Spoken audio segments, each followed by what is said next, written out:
Hello दोस्तों, कैसे हैं आप लोग। आप सभी का स्वागत है मेरे चैनल पे। तो दोस्तों, आज हम लोग बातचीत करेंगे एम्स बीएससी नर्सिंग का तैयारी कैसे करें। ठीक है, आज हम लोग जानेंगे एग्जाम पैटर्न क्या होता है, उसका सिलेबस क्या होती है, कौन कौन सी बुक्स होती है और कैसे तैयारी करें और कैसे इस एग्जाम को निकालें। आज की वीडियो आप सभी के लिए इंपॉर्टेंट होने वाला है, इसलिए आज तक बने रहिए। सबसे पहले जानते हैं एम्स बीएससी नर्सिंग होता क्या।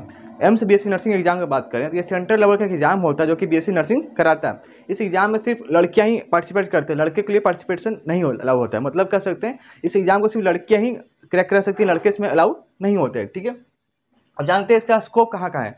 यदि आप बीएससी नर्सिंग करते हैं, बीएससी नर्सिंग करने के बाद आपका स्कोप इंडिया में भी है और इंडिया के बाहर में भी है। तो आप पे डिपेंड करता है आप कहाँ पर अपना जॉब देख रहे हैं और कहाँ पर अपने आपको प्लेसमेंट कर पा रहे हैं। ठीक है, कहाँ पर अपने आपको देख रहे हैं मैं स्केल अप कहाँ कर पाऊंगा, ज़्यादा पैसा कहाँ कमा पाऊंगा, ये आप पर डिपेंड करता है। स्कोप दोनों जगह, इंडिया में भी अच्छा खासा पैसा मिलता है और बाहर किसी कंट्री में जाते हैं, फॉरेन कंट्री में जाते हैं या फिर किसी कर सकते हैं अब्रॉड कंट्री में जाते हैं, वहाँ भी अच्छा खासा पैसा कमा सकते हैं। डिपेंड आप पे करता है। ठीक है, तो यहाँ से हमने ये चीज़ सीखा कि एम्स बीएससी नर्सिंग जो हमारा है सिर्फ लड़कियों के लिए ही है, क्योंकि एग्जाम जो निकलता है सिर्फ लड़कियों के लिए स्पेशली निकलता है, गर्ल्स के लिए स्पेशली निकलता है। ठीक है, अब जानते हैं हमारे इस एग्जाम को क्रैक करने के लिए हमारे एलिजिबिलिटी क्राइटेरिया क्या होने चाहिए। जो भी गर्ल्स चाहती है एम्स बीएससी नर्सिंग करना एम्स से, ताकि जो एम्स से बीएससी नर्सिंग करने की बात ही अलग होता है। वहाँ फीस कम, इंफ्रास्ट्रक्चर अच्छा, टीचिंग फैकल्टी अच्छी, पढ़ाई अच्छी, सब कुछ वहाँ बेस्ट होता है। मतलब बेस्ट मतलब बेस्ट। ठीक है, यदि आपका 12th में फिजिक्स केमिस्ट्री बायोलॉजी प्लस आपका इंग्लिश था, उसमें अगर बात करें आपका 50% मार्क्स था, तो आप इस एग्जाम को क्रैक करने के लिए आप एलिजिबल हैं। ठीक है, फिर से मैं रिपीट करता हूँ, आपका 12th में physics chemistry biology plus English होना मैंडेटरी है। ठीक है, यदि आपके पास ये नहीं है तो आप नहीं कर सकते हैं। ठीक है, उसमें अगर बात करें अपने कितना आपका मिनिमम स्कोर होना चाहिए, कम से कम सबका बात करें एग्रीगेट का, तो एग्रीगेट का अगर बात करें कम से कम 50% मार्क्स होना चाहिए। Physics chemistry biology plus English में मिनिमम आपका कम से कम 50% मार्क्स आपके पास होना चाहिए। ठीक है, नेक्स्ट अगर बात करें एज कम से कम कितनी होनी चाहिए, एज का अगर बात करें तो 17 ईयर्स से लेकर 28 ईयर्स मैक्सिमम आपका होना चाहिए।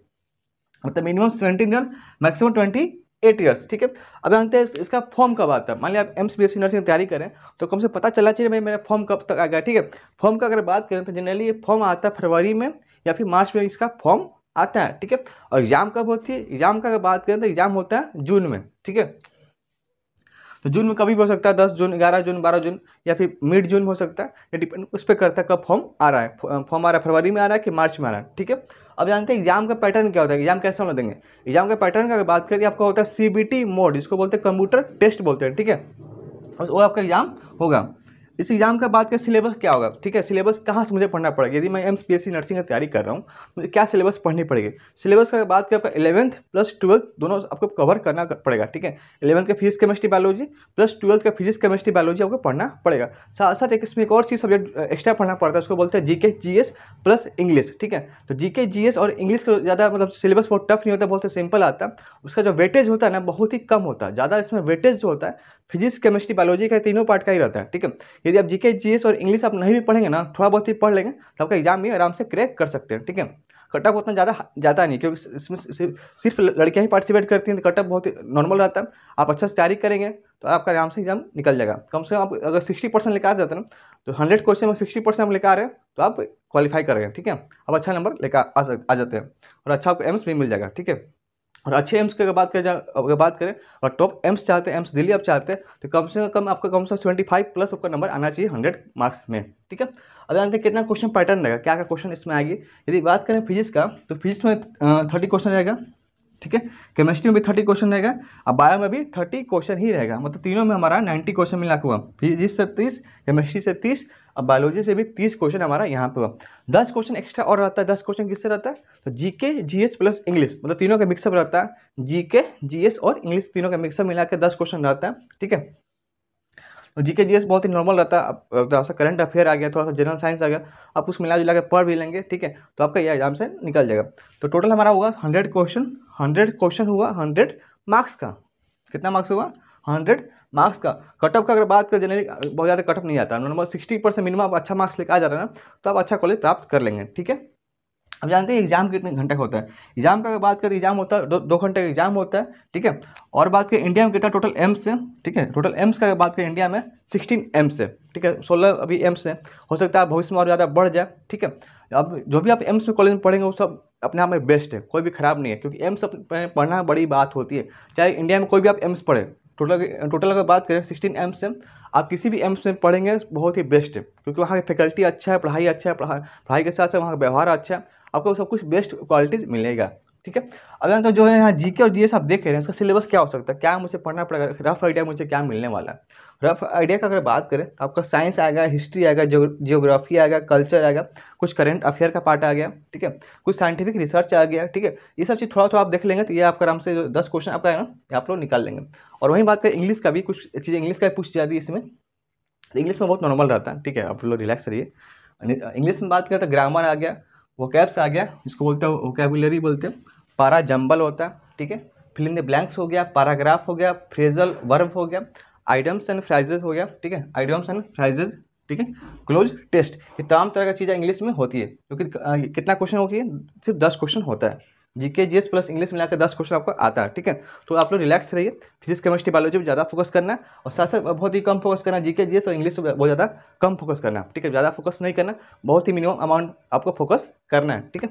अब बात करते हैं एम्स में फ़ी कितना लगेगा, ठीक है, कितना मुझे खर्चा आएगा। ये मैंने अब जो जानकारी दे रहा हूँ यहाँ पे, एम्स का फ़ी आपको दे रहा है मोटिवेशन होने के लिए कि मुझे कितना खर्चा आएगा पढ़ाई करने में।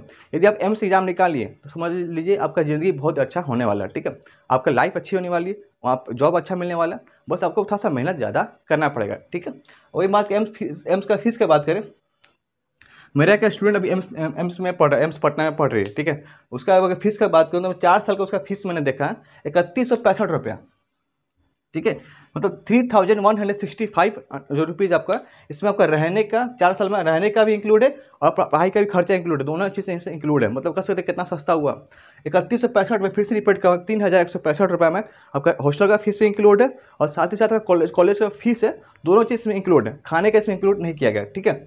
उसके अलावा अगर मैं बात करूँ तो एम्स आपको बहुत कुछ देता है, एम्स आपको देता है 500 रुपये पर मंथ आपका स्टाइपेंड भी देता है, ठीक है, वो गवर्नमेंट आपको अलग से लड़कियों को देता है, तो कितना अच्छी बात है। ये तो पैसा मान इतना कम अमाउंट में आपने पढ़ाई भी कर लिया और रहने का भी व्यवस्था हो गया, साथ ही साथ आपको 500 रुपया पर महीना आपका स्टाइपेंड भी मिल रहा है अलग से, सोचिए कितनी अच्छी बात है, ठीक है।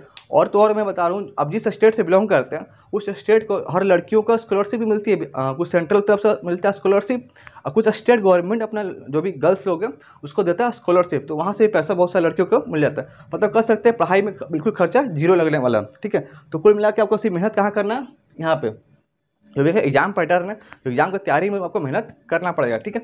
अब जानते हैं कि मुझे बुक्स कहाँ कहाँ से पढ़ना पड़ेगा, ठीक है। जो सिलेबस की बात है, फिजिक्स केमिस्ट्री बायोलॉजी पे मैंने जनरली फोकस करना। फिजिक्स की बात करें तो एनसीईआरटी तो पढ़ना ही पढ़ना है। एनसीईआरटी की बात करें 11th plus 12th physics chemistry biology तीनों का पोर्सन आपको कवर करना है 11th प्लस 12th में, ठीक है।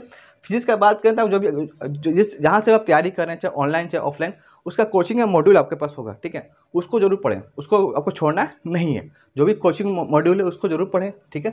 साथ ही साथ क्या करें, जो भी नीट का जो क्वेश्चन पैटर्न आता है ना, जो भी आप नीट तेरे 20 साल का 20 साल का क्वेश्चन पैटर्न आप लोग खरीद लीजिए, एक बुक खरीद लीजिए जिसमें 20 साल का नीट का सॉल्व किया हुआ पेपर आपको मिल जाए, वहाँ से रफ आइडिया मिल जाएगा फिजिक्स क्वेश्चन कैसा होता है। साथ ही साथ एक और बुक आप मैं रिकमेंड कर रहा हूँ, ठीक है, मैंने ये किताब बहुत अच्छा पढ़ा, बहुत जब मैं तैयारी करता था मेडिकल का, खैर मैं मेडिकल में तो हूँ नहीं बट मैं एग्रीकल्चर फील्ड में हूँ, ठीक है। उस टाइम मैंने किताब खरीदा NCERT eight finger tips of MTG publication का बुक आता है, उसको एनसीईआरटी एट फिंगर टिप्स बोलते हैं। इसमें 11th प्लस 12th दोनों का क्वेश्चन इसमें रहता है, आपको थ्योरी पार्ट भी मिलेगा और साथ साथ इसमें क्वेश्चन पैटर्न भी मिलेगा, किस तरह क्वेश्चन इसमें आता है, बहुत ही बेहतरीन बुक है। और साथ ही साथ इसका जो क्वेश्चन होगा ना वो एनसीईआरटी बेस्ड रहता है, क्योंकि एनसीईआरटी हमारा बेसमेंट है, वो फंडामेंटल बुक है, उसको छोड़ नहीं सकते, उसी पर सारा कुछ आधारित है, ठीक है, उसी पर सारा कुछ बेसमेंट है, ठीक है। तो एनसीईआरटी के मॉड्यूल जो इस पर सारा कुछ ये इस बुक में जो फिंगर टिप्स आप देख रहे हैं उसमें सारा कुछ बेस्ट है। तो दोस्तों अब हम नेक्स्ट बात करते हैं केमिस्ट्री के लिए कौन कौन सा बुक पढ़ें। देखिए केमिस्ट्री की अगर बात करें तो आप सबका फर्स्ट होना चाहिए, प्रेफरेंस होना चाहिए वो एनसीईआरटी, ठीक है, चाहे फिजिक्स का हो, चाहे केमिस्ट्री हो, चाहे बायोलॉजी, एनसीईआरटी को नहीं छोड़ना है। एनसीईआरटी का दोनों सिलेबस है 11th प्लस 12th दोनों पहले आपको उसको करना है क्लियर, ठीक है। उसके अलावा आप जिस कोचिंग से तैयारी कर रहे हैं, चाहे ऑनलाइन हो चाहे ऑफलाइन, उसको जो भी आपको कोचिंग मॉड्यूल मिलता है उसको जरूर सॉल्व करें, वहाँ से आपका बेसमेंट तैयार होगा। साथ ही साथ अपना एक सेल्फ नोट्स भी बनाएं, ठीक है, जो भी कोचिंग में पढ़ाया जाता है, ठीक है, उसके अलावा अपना खुद का सेल्फ नोट्स तैयार करें, ठीक है। जो भी नोट्स तैयार करें उसमें 3-4 तरह का पेन जो जरूर यूज करें, ब्लू रेड ब्लैक जो भी हो सकता है, ताकि आपका जो नोट्स हो अच्छा देखे, पढ़ने में आपका मन लगे, ठीक है, और राइटिंग में भी इंप्रूवमेंट करते हैं, ठीक है। साथ ही साथ मैं बताऊं एक बुक्स आता है एमटीजी का पब्लिकेशन का, जो बोलते हैं एनसीईआरटी एट फिंगर टिप्स, ठीक है, उसको जरूर पढ़ें, ठीक है। यहाँ से आपका क्वेश्चन सॉल्व हो जाएगा, साथ ही साथ डेली क्वेश्चन प्रैक्टिस करते रहे। साथ ही साथ जो मैं बात करूँ तो नीट एग्जाम जो होता है उसका 20 साल का क्वेश्चन बुक मिलता है, ठीक है, तो उसको जरूर पढ़ लें। उसको अरिहंत पब्लिकेशन का भी आता है, बहुत अलग अलग पब्लिकेशन का भी आता है, उसको जरूर खरीद के देखिए नीट का पैटर्न क्या है, क्योंकि जो पैटर्न रहेगा वही सेम चीज़ इसमें भी है, ठीक है। और थोड़ा सा इसमें बात करूँ MSBSC नर्सिंग है, थोड़ा सा लेवल थोड़ा सा डाउन रहता है, ठीक है। नीट की एग्जाम थोड़ा टफ रहता है, थोड़ा MSBSC नर्सिंग का थोड़ा सा लेवल थोड़ा डाउन रहता है, इसलिए ऐसा कटअप भी थोड़ा सा लो ही जाता है, ठीक है। PY की बुक है नीट एग्जाम का, उसको जरूर खरीद लें, अरिहंत पब्लिकेशन का, चाहे जिसका भी आपको पसंद है उसका जरूर खरीद लें। वहीं बात करें बायोलॉजी का, बायोलॉजी में भी सेम चीज़ पढ़ना, आपको बेसमेंट नहीं छोड़ना, जो कि हमारा NCERT है, 11th प्लस 12th दोनों पढ़ना है। साथ ही साथ में बात करें जो भी कोचिंग मॉड्यूल है उसको सॉल्व करना है, साथ ही साथ अपना सेल्फ नोट्स भी तैयार करना है। सेल्फ नोट्स को बिल्कुल न कम आके, सेल्फ नोट्स आपके लिए बहुत ज़्यादा जरूरी चीज़ है, ठीक है। साथ ही साथ में बात करूँ तो MTG बुक, इस यहाँ भी सेम चीज़ आप पढ़ें। और PY की जो नीट एग्जाम होता है, जो भी अरिहंत पब्लिकेशन का जो भी अलग अलग पब्लिकेशन का आता है उसका जरूर किताब खरीद लें। 20 साल का जो भी नीट एग्जाम आया हो उसका जरूर पढ़ लें। साथ ही साथ मैं बात करूँ, आप एक्स्ट्रा के लिए पढ़ सकते हो, ट्रू मैथ्स का जो बायोलॉजी आता है वो आप पढ़ सकते हो, ठीक है। एक और चीज़ बता दूं, आप कोई भी बुक्स पढ़ो, साथ साथ आपको सेल्फ स्टडी बहुत ज़्यादा जरूरी है। सेल्फ स्टडी जितना हो सके उतना ज़्यादा इंप्रूवमेंट करें, क्योंकि टीचर को जो समझ में आएगा वो पढ़ा दिया, आपको मेन काम होता है आपका खुद पर ध्यान देना, ठीक है। जब तक आप सेल्फ स्टडी नहीं करोगे, अपना क्लियर डाउट जो भी आपका है उसको क्लियर नहीं करोगे, तब तक कोई आपकी एग्जाम क्लियर नहीं कर सकते, ठीक है।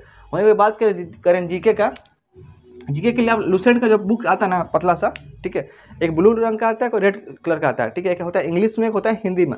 आप जिस भाषा में कंफर्टेबल है उस भाषा का खरीद लीजिएगा, बहुत ही सस्ता किताब आता है, बहुत ही बेहतरीन बुक्स है। जीके, GS, हिस्ट्री, जो भी आप किसी सब्जेक्ट से पढ़ना चाहते हैं उसके कर सकते हैं। बट यहाँ पर मैं बात करूँ जनरल नॉलेज के लिए, आप लुसेंट पब्लिकेशन का किताब खरीद सकते हैं, वहाँ से जो भी नॉर्मल जो भी जीके GS पढ़ना है वहाँ से पढ़ सकते हैं। और साथ ही साथ आप इंटरनेट का बहुत सारे वेबसाइट है, वहाँ से करंट अफेयर जरूर पढ़ लीजिएगा। साथ साथ मैं बात करूँ, जब भी एग्जाम हो, जो भी एम्स का एग्जाम होता है जून में, जून से लेके पिछले 6 महीने का जो भी करंट अफेयर है उसको जरूर पढ़ लीजिए, वहाँ से आपके बहुत ज़्यादा काम का चीज़ होने वाला है।